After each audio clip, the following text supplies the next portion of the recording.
नमस्कार दोस्तों, सुबह सुबह की सबसे पहली बड़ी खबर में आपको बताएंगे कि भारत जोड़ो न्याय यात्रा से आ रही है बड़ी खबर। राहुल गांधी ने कहा कि मल्लिकार्जुन खड़गे एक महत्वपूर्ण दलित नेता हैं, लेकिन मोदी सरकार उनको भी बोलने नहीं देती है, दलित नेताओं को करा देती है चुप। इसी प्रकार दूसरी बड़ी खबर में आपको बताएंगे कि मोदी सरकार में मजदूर है बेहाल और सरकार हो रही है मालामाल। जी हाँ दोस्तों, इसी प्रकार तीसरी बड़ी खबर में आपको बताएंगे कि विश्वास मत हासिल करने पर चंपाई सरकार को राहुल गांधी ने दी बधाई। भाजपा पर जमकर साधा निशाना, जिसको लेकर के मोदी सरकार की उड़ गई है नींद। इसी प्रकार चौथी बड़ी खबर में आपको बताएंगे कि पीएम का अकाउंट हैक हो सकता है तो ईवीएम क्यों नहीं, भूपेश बघेल बोले। लोग कहते हैं आपको वोट दिया, वो कहा गया, बैलेट पेपर से हो चुनाव। जी हाँ दोस्तों, आपको भी अगर ऐसा लगता है कि ईवीएम हैक हो सकता है और दोस्तों आप भी राहुल गांधी के साथ खड़े हैं, भारत जोड़ो न्याय यात्रा के साथ खड़े हैं, तो आप अभी इस वीडियो को लाइक, चैनल को सब्सक्राइब करके रख लीजिए और कमेंट में जय हिंद जरूर लिखिएगा। रुक करते हैं पहली खबर की तरफ। भारत जोड़ो न्याय यात्रा से आ रही है बड़ी खबर। दोस्तों राहुल गांधी ने कहा कि मल्लिकार्जुन खड़गे जैसे एक महत्वपूर्ण दलित नेता का महत्वपूर्ण संदेश पार्लियामेंट में रजिस्टर नहीं किया गया और पार्लियामेंट दलित नेताओं की शिकायत को नहीं लेते हैं और उन्हें महत्वपूर्ण बिंदु को रिकॉर्ड नहीं करते हैं। आजादी मिलने के बाद भी यह मानसिकता और मनुवादी सोच भाजपा के नेता रखते हैं। मल्लिकार्जुन खड़गे जी बस सवाल पूछ रहे हैं, क्यों ऐसा बोला गया, क्यों ऐसा सोच रखते हैं भाजपा के नेता और कैसे देश के नेता गरीब को न्याय देंगे। लेकिन भाजपाइयों के पास इसका सवाल का जवाब है ही नहीं। कांग्रेस ने SC/ST एक्ट बनाया था ताकि सारी जाति के लोगों को संवैधानिक न्याय मिले, लेकिन भाजपा सब खत्म कर रही है। इसी को देखते हुए सामाजिक और भागीदारी न्याय के लिए भारत जोड़ो न्याय यात्रा निकाली जा रही है और न्याय के खिलाफ आवाज उठा रहे हैं राहुल गांधी न्याय के लिए। जी हाँ दोस्तों, मोदी सरकार अन्याय कर रही है और राहुल गांधी न्याय के लिए अपनी आवाज को बुलंद कर रहे हैं और भारत जोड़ो न्याय यात्रा में राहुल गांधी मुखर होकर बोल रहे हैं, उनको मोदी सरकार से कोई डर नहीं लगता। दोस्तों आपको क्या लगता है कि भारत जोड़ो न्याय यात्रा अभी निकालना जरूरी है और राहुल गांधी मोदी सरकार को दे सकते हैं बड़ा झटका? आपको जो भी कुछ लगता है कमेंट जरूर बताइएगा, इस वीडियो को लाइक जरूर करिएगा। रुक करते हैं अगली खबर की तरफ। मजदूर बेहाल, सरकार मालामाल। जी हाँ दोस्तों, हम आपको पता चले कि आजकल संविदा श्रमिक बढ़ गया है और 98% फैक्ट्रियों में श्रमिक जो है वो संविदात्मक हैं और जैसे ट्रेनों, ऑफिस आदि में श्रमिकों को संविदा आधार पर रखा गया है, सरकार अपनी जिम्मेदारी बांटना चाहती है और कोई स्वामित्व और जवाबदेही लेने को तैयार मोदी सरकार नहीं है। संविदात्मक श्रमिक की वजह से श्रमिक वर्ग में मुद्दे जैसे सुरक्षा ना मिलना, पीएफ ना मिलना, पेंशन ना मिलना और ट्रेड यूनियन ना होना। जी हाँ दोस्तों, श्रमिकों को शोषण पर रखा जा रहा है और मोदी सरकार चुप है और इन सारे मुद्दे को अब भारत जोड़ो न्याय यात्रा में जो है वो राहुल गांधी उठा रहे हैं और श्रमिकों को न्याय दिलाने के लिए राहुल गांधी लड़ाई लड़ रहे हैं। दोस्तों आपको क्या लगता है, सड़क से लेकर के सांसद तक राहुल गांधी जो है वो अन्याय के खिलाफ न्याय के लिए अपनी आवाज को बुलंद कर रहे हैं, हाँ या ना? कमेंट जरूर बताइएगा, इस वीडियो को लाइक जरूर करिएगा। रुक करते हैं अगली खबर की तरफ। विश्वास मत हासिल करने पर चंपाई सरकार को राहुल गांधी ने दी बधाई, भाजपा पर जमकर साधा निशाना। जी हां दोस्तों, हम आपको बता चले कि राहुल गांधी की भारत जोड़ो न्याय यात्रा इन दिनों झारखंड में है। झारखंड में सियासी उथल पुथल के बीच राहुल गांधी की यात्रा राज्य में प्रवेश की थी। इस दौरान पाकुर, देवघर, धनबाद और बोकारो होते हुए ये यात्रा अब राजधानी रांची पहुंची है। भारत जोड़ो न्याय यात्रा के तहत राहुल गांधी रांची के शहीद मैदान पहुंचे हैं और मंच पर कांग्रेस नेता ने अलावा CPIM के नेता मौजूद थे। जयराम रमेश और कन्हैया कुमार भी मंच पर थे। इसी बीच चंपाई सोरेन की सरकार ने आज विधानसभा में अपना बहुमत साबित किया। इसको लेकर के राहुल गांधी ने बधाई दी है और साफ साफ कहा है कि मोदी सरकार से हम डरते नहीं हैं, इंडिया गठबंधन मजबूती के साथ खड़ा है। मोदी सरकार कितना भी ED CBI का यूज कर ले, वो इंडिया गठबंधन को रोक नहीं पाएगी। दोस्तों, आपको क्या लगता है कि राहुल गांधी को भारत जोड़ो न्याय यात्रा को रोकना नामुमकिन है? मोदी कितना भी दम लगा ले, ये रुकने वाला नहीं है। आपको जो भी कुछ लगता है कमेंट जरूर बताइएगा। इस वीडियो को लाइक जरूर करिएगा। रुक करते हैं अगली खबर की तरफ। प्रधानमंत्री का अकाउंट हैक हो सकता है तो ईवीएम क्यों नहीं? भूपेश बघेल बोले, लोग कहते हैं आपको वोट दिया, वो कहां गया? बैलेट पेपर से हो चुनाव। जी हां दोस्तों, आपको बता चलें कि पूर्व मुख्यमंत्री भूपेश बघेल ने ईवीएम पर सवाल उठाया है। उन्होंने कहा है कि मैं कुछ दिन पहले शाहमुदा गया था, वहां एक बुजुर्ग महिला ने मुझे रोककर कहा कि हमने तो वोट दिया था, हमारा वोट कहां गया? मंच पर कार्यक्रम के दौरान एक बुजुर्ग व्यक्ति ने मुझसे कहा कि अब बैलेट पेपर से चुनाव होना चाहिए, ईवीएम से नहीं। भूपेश बघेल ने कहा कि यह बात लोगों तक पहुंच गई है कि ईवीएम में खेल हो रहा है। हमें शुरू से इस पर विश्वास नहीं है। हमने यही मांग की है कि चुनाव ईवीएम से नहीं बल्कि बैलेट पेपर से होनी चाहिए। जब प्रधानमंत्री का अकाउंट हैक हो सकता है तो ईवीएम क्यों नहीं हो सकता? पूर्व सीएम ने सवाल खड़े करते हुए कहा कि जब दूसरे ग्रह पर यहां से बैठकर मशीन को ठीक किया जा सकता है तो पेंटागन और पीएम का अकाउंट हैक हो जाता है तो ईवीएम कौन सी बड़ी बात है? कांग्रेस पार्टी का शुरू से स्टैंड रहा है कि चुनाव बैलेट पेपर से होना चाहिए, ईवीएम को हैक किया जा सकता है। 2018 में हम भारी बहुमत से जीते, इसके बाद निकाय चुनाव बैलेट पेपर से कराया, उसमें जीते तो हम पर सवाल उठाया जाता है कि जब हार जाते हैं तभी हम ईवीएम पर सवाल उठाते हैं। भूपेश बघेल ने कहा कि मोदी की गारंटी असफल है, किसानों को 2 साल का बोनस तक सही ढंग से नहीं मिला।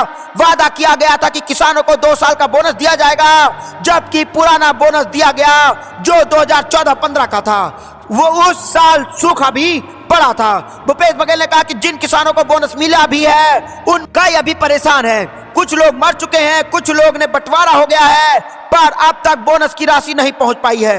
मोदी की पहली गारंटी पूरी तरीके से असफल रही, किसान खुद को ठगा महसूस कर रहे हैं। तो दोस्तों, यहाँ पर ईवीएम को लेकर के उठ गया है बड़ा सवाल और साफ साफ कहा गया है कि अगर प्रधानमंत्री का अकाउंट हैक हो सकता है तो ईवीएम हैक क्यों नहीं हो सकता? और अगर ईवीएम हैक हो सकता है तो चुनाव आयोग बैलेट पेपर से आखिरकार चुनाव कराती क्यों नहीं? दोस्तों, आपको क्या लगता है कि बैलेट पेपर से चुनाव होना चाहिए, हाँ या ना? कमेंट जरूर बताइए। इस वीडियो को लाइक जरूर करिएगा।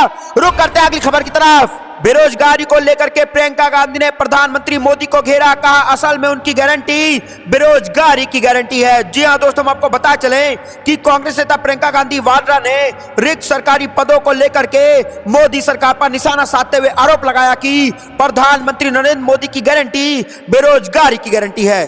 कांग्रेस महासचिव ने एक्स पर एक पोस्ट में कहा कि आंकड़ों के अनुसार देश में करीब 30 लाख सरकारी पद खाली हैं। उन्होंने आरोप लगाया, हमारे करोड़ों युवा नौकरी का इंतजार कर रहे हैं, लेकिन पिछले 10 वर्षों में भाजपा सरकार ने इन पदों को भरने के लिए दिखावे के सिवा कुछ नहीं किया है। उन्होंने कहा कि जुलाई 2022 में सरकार ने सांसद को जानकारी दी थी कि 8 साल में 22 करोड़ युवाओं ने नौकरी के लिए आवेदन किया, लेकिन नौकरियां मिली मात्र 7 लाख युवाओं को। कांग्रेस नेता ने कहा कि इसका मतलब है लगभग 21.93 योग्य युवा बेरोजगार रह गए। प्रियंका गांधी ने आरोप लगाया, सालाना 2 करोड़ नौकरियों का वादा करने वाली भाजपा सरकार ना पहले से मौजूद नौकरियां दे पाई, ना ही नए रोजगार सृजित कर सकी। प्रधानमंत्री जी चुनाव में गारंटी देते हैं, असल में उनकी गारंटी बेरोजगारी की गारंटी है। कांग्रेस महासचिव ने आरोप लगाते हुए कहा कि मोदी सरकार के अंतरिम बजट में नई नौकरियां सृजित करने और बेरोजगारी से निपटने का ना तो कोई दृष्टिकोण है और ना ही कोई योजना। उन्होंने कहा सबसे बड़ा दुर्भाग्य है कि वित्त मंत्री निर्मला सीतारमण ने बेरोजगारी पर एक भी शब्द नहीं बोला है। उन्होंने यह भी दावा किया कि भाजपा के नेतृत्व वाली सरकार मुद्रास्फीति और बेरोजगारी पर अंकुश लगाने में विफल रही है। तो दोस्तों, इस वक्त की बड़ी खबर आ रही है कि बेरोजगारी को लेकर के प्रियंका गांधी ने मोदी सरकार को घेरा है और कहा है असल में उनकी गारंटी बेरोजगारी की गारंटी है और सारे युवाओं को कर रहे हैं वो धीरे धीरे बेरोजगार। दोस्तों, आपको क्या लगता है कि मोदी की गारंटी बेरोजगारी की गारंटी है, हाँ या ना? कमेंट जरूर बताइएगा। इस वीडियो को लाइक जरूर करिएगा। रुक करते हैं अगली खबर की तरफ। सीएम नीतीश कुमार से बदला लेने की तैयारी में जीतन राम मांझी, राहुल गांधी से बात की आ रही है खबर। जी हां दोस्तों, आपको बता चलें कि पिछले साल जून में जब मुख्यमंत्री नीतीश कुमार के नेतृत्व में प्रधानमंत्री नरेंद्र मोदी के खिलाफ विपक्षी दलों का महाजुटान होने वाला था, एन वक्त पर हिंदुस्तान अवाम मोर्चा सेकुलर यानी कि हम के विधायक और पूर्व मुख्यमंत्री जीतन राम मांझी के बेटे संतोष कुमार सुमन ने मंत्रिमंडल से इस्तीफा दे दिया था। तब नीतीश ने मांझी, उनके बेटे और उनकी पार्टी के बाकी नेताओं से भीतरघात की आशंका जताई थी, जबकि जवाब मिला था कि मुख्यमंत्री हमसे का जेडीयू में विलय चाहते थे। इस बीच मांझी और नीतीश के बीच सदन में हुई तू मैं का वीडियो भी खूब वायरल हुआ था। अब फिर परिस्थितियां बदली हैं और नीतीश कुमार ने खुद वापस 2020 में जनादेश का हवाला देकर भारतीय जनता पार्टी के साथ वापस कर लिया है। मांझी के बेटे फिर नीतीश कुमार मंत्रिमंडल में है, लेकिन इस बीच वह एक और मंत्री पद की मांग के साथ धमका भी चुके हैं और वह यह सामने आ रहा है कि मांझी ने कांग्रेस के नंबर 1 नेता राहुल गांधी से भी बात की है। तो दोस्तों, इस वक्त की बड़ी खबर आ रही है कि बिहार में फिर से हो सकता है बड़ा खेला और सीएम नीतीश कुमार से बदला लेने की तैयारी में जीतन राम मांझी आ चुके हैं और राहुल गांधी से बात की आ रही है खबर। और ये सूत्रों के हवाले से आया दोस्तों कि राहुल गांधी से जीतन राम मांझी ने बात की है और बिहार में फिर सत्ता परिवर्तन हो सकता है। जैसे पलटू राम ने फिर से जैसे सरकार पलटा है, वैसे दोबारा पलट सकता है और पलटू राम और मोदी सरकार को लग सकता है बड़ा झटका। दोस्तों, आपको क्या कुछ लगता है कमेंट जरूर बताइएगा। इस वीडियो को लाइक जरूर करिएगा। रुक करते हैं अगली खबर की तरफ। मोदी अडानी के बीच तुम मुझे चंदा दो मैं तुम्हें धंधा दूंगा वाला संबंध, कन्हैया कुमार ने मोदी सरकार को घेरते हुए कह दी बड़ी बात। जी हां दोस्तों, आपको पता चले कि कांग्रेस की स्टूडेंट विंग NSUI के प्रभारी कन्हैया कुमार ने कहा कि राहुल गांधी जहां जा रहे हैं स्थानीय मुद्दों की बात करते हैं, गरीब किसान दलित और महिलाओं के अधिकार की बात करते हैं। कांग्रेस पार्टी ने निजी संस्थाओं का सरकारीकरण किया है। प्रधानमंत्री नरेंद्र मोदी व अडानी के बीच तुम मुझे चंदा दो मैं तुम्हें धंधा दूंगा वाला संबंध है। श्री कन्हैया कुमार ने रविवार को बोकारो में पत्रकारों से बात कर रहे थे। उन्होंने कहा कि राहुल गांधी बार बार कह रहे हैं कि नफरत के बाजार में हम मोहब्बत की दुकान खोल रहे हैं। जब राहुल जी भारत जोड़ो यात्रा पर निकले तो उन्हें पाया कि हर वर्ग के साथ अन्याय हो रहा है। इस अन्याय के खिलाफ न्याय की स्थापना जरूरी है। यही वजह है कि भारत जोड़ो न्याय यात्रा शुरू की गई। हम जिस राज्य में जा रहे हैं वहां के मुद्दों को उठा रहे हैं। कन्हैया कुमार ने कहा कि हमने झारखंड में पेशा कानून की बात की, सरना कोड की बात की, यहाँ के पब्लिक सेक्टर को जिस तरह से बेचा जा रहा है उसको बचाने की बात की। कांग्रेस महासचिव जयराम रमेश ने भी प्रधानमंत्री मोदी व अडानी के संबंधों पर तंज कसा। उन्होंने कहा कि पिछले 9 माह में मणिपुर की स्थिति खराब है। एक बार भी प्रधानमंत्री मोदी मणिपुर के हालात का जायजा लेने नहीं गए और न ही जानकारी लेने उचित समझा। कहा कि भारत जोड़ो न्याय यात्रा पिछले साल की भारत जोड़ो यात्रा का ही एक्सटेंशन है। तो दोस्तों, इस वक्त की बड़ी खबर आ रही है कि मोदी और अडानी के बीच के रिश्ते की बात कर दी है कन्हैया कुमार ने और मोदी अडानी के बीच साफ साफ कन्हैया कुमार ने कहा है कि तुम मुझे चंदा दो, ऐसा मोदी जी कहते हैं, और मैं तुम्हें धंधा दूंगा अडानी को कहते हैं। तो दोस्तों, अगर आपको भी ऐसा लगता है कि मोदी और अडानी में तुम मुझे चंदा दो मैं तुम्हें धंधा दूंगा वाला रिश्ता है, तो आप कमेंट में हाँ या ना कमेंट जरूर बताइएगा। इस वीडियो को लाइक जरूर करिएगा। रुक करते हैं अगली खबर की तरफ। कांग्रेस मध्य प्रदेश में 15 से अधिक लोकसभा सीट जीतेगी। प्रदेश अध्यक्ष जीतू पटवारी का जीत को लेकर के दावा। जी हां दोस्तों, हम आपको बता चलें कि प्रदेश में लोकसभा चुनाव की तैयारी के लिए देश की दिग्गज पार्टी ने कमर कस ली है। पार्टी ने अपने अपने लेवल पर जीत के लिए रणनीति बनाना शुरू कर दिया है। इसी बीच कांग्रेस की मध्य प्रदेश इकाई के अध्यक्ष जीतू पटवारी ने रविवार को दावा किया कि आगामी लोकसभा चुनाव में उनकी पार्टी राज्य की 29 में से 15 से अधिक सीट पर जीत दर्ज करेगी। इसके साथ ही पटवारी ने सत्ताधारी बीजेपी के उन दावों का खारिज कर दिया जिसमें उन्हें आगामी आम चुनाव में से सभी 29 सीट जीतने की बात कही थी। जीतू पटवारी ने ग्वालियर में एक प्रेस कॉन्फ्रेंस में कहा कि 29 सीटें जीतने का दावा करके भाजपा मतदाताओं को चुनौती दे रही है और मैं दावा नहीं करूंगा, लेकिन परिणाम सच्चाई दिखाएगा। मत प्रतिशत से पता चल जाता है कि कांग्रेस मध्य प्रदेश में 15 से अधिक लोकसभा सीट पर जीत दर्ज करेगी। आपको बता दें कि पिछले साल एमपी में हुए विधानसभा चुनाव में 230 विधानसभा सीटों में से 163 सीट जीतने वाली भाजपा को 48.62% वोट मिले थे, जबकि 66 सीट जीतने वाले कांग्रेस को 40.45% वोट मिले थे। तो दोस्तों, इस साल में कभी भी लोकसभा चुनाव हो सकता है और कांग्रेस मध्य प्रदेश में 15 से अधिक लोकसभा सीटें जीतेंगी। प्रदेश अध्यक्ष जीतू पटवारी ने जीत को लेकर कर दिया दावा, जिसको लेकर के मध्य प्रदेश में भाजपा में मचा हड़कंप। दोस्तों, आपको क्या लगता है लोकसभा चुनाव 2024 में किसकी जीत होने वाली है? कमेंट जरूर बताइएगा। इस वीडियो को लाइक जरूर करिएगा। रुक करते हैं अगली खबर की तरफ। बिहार में क्या टूट के कगार पर जेडीयू कांग्रेस का दावा, उनके 9 विधायक हमारे संपर्क में। जी हां दोस्तों, हम आपको पता चले कि बिहार में राजनीतिक हलचल खत्म होने का नाम नहीं ले रही है और वहां पर लगातार गर्माहट बनी हुई है। नीतीश कुमार की अगुवाई में नवगठित राष्ट्रीय जनतांत्रिक गठबंधन सरकार 12 फरवरी को बजट सत्र के पहले दिन फ्लोर टेस्ट का सामना करेगी। हालांकि फ्लोर टेस्ट में अभी 8 दिन का वक्त बचा हुआ है, लेकिन अपने अपने विधायकों को बचाने की कवायद तेज हो गई है। कांग्रेस ने अपने 16 विधायक हैदराबाद भेज दिए हैं। अब खबर आ रही है कि नीतीश कुमार की पार्टी जनता दल यूनाइटेड ने 9 विधायक आरजेडी और कांग्रेस के संपर्क में बने हुए हैं। महागठबंधन से अलग होने के बाद नीतीश कुमार ने उसी दिन 28 जनवरी को 9वीं बार बिहार के मुख्यमंत्री के रूप में पद की शपथ ले ली थी।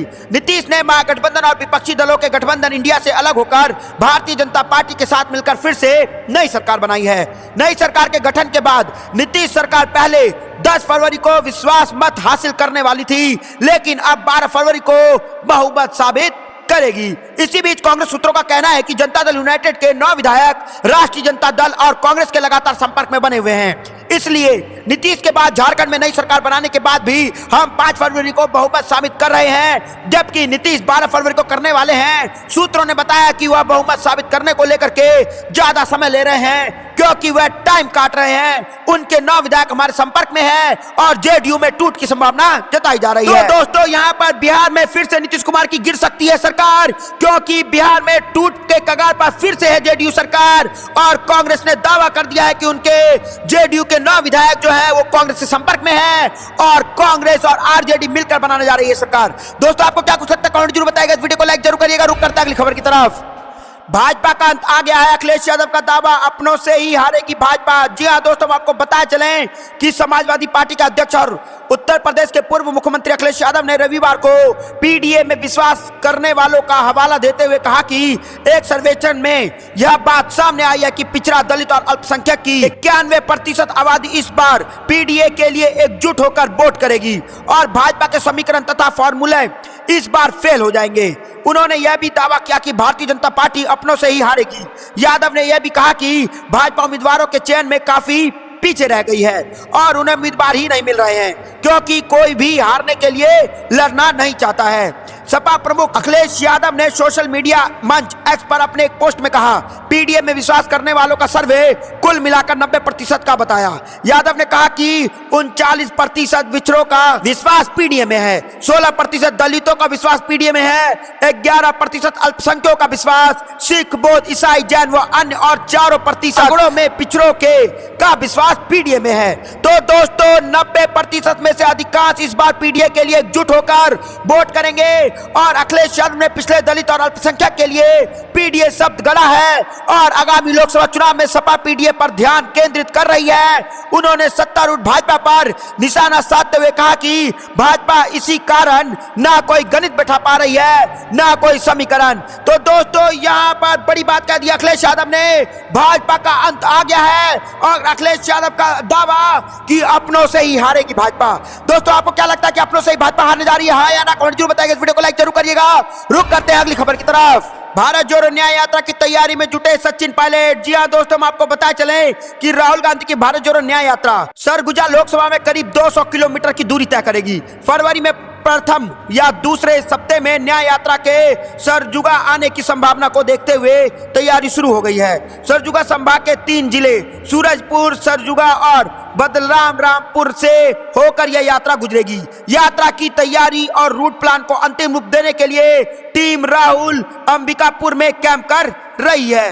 तो दोस्तों, इस वक्त की बड़ी खबर आ रही है कि सचिन पायलट जो है वो भारत जोड़ो न्याय यात्रा की तैयारी में जुड़ गए हैं छत्तीसगढ़ में और छत्तीसगढ़ में कांग्रेस पार्टी लोकसभा चुनाव में मजबूती के साथ खड़ी होगी और 200 किलोमीटर से ज्यादा दूर तक छत्तीसगढ़ में जो है वो भारत जोड़ो न्याय यात्रा गुजरेगी। दोस्तों, आप भी राहुल गांधी के साथ और भारत जोड़ो न्याय यात्रा के साथ खड़े हैं और दोस्तों, आपको लगता है कि लोकसभा चुनाव 2024 में इंडिया गठबंधन या कांग्रेस पार्टी भाजपा सरकार को रोकने में कामयाब रहेगी? तो कमेंट में जय हिंद जरूर लिखिएगा। जय हिंद, जय भारत।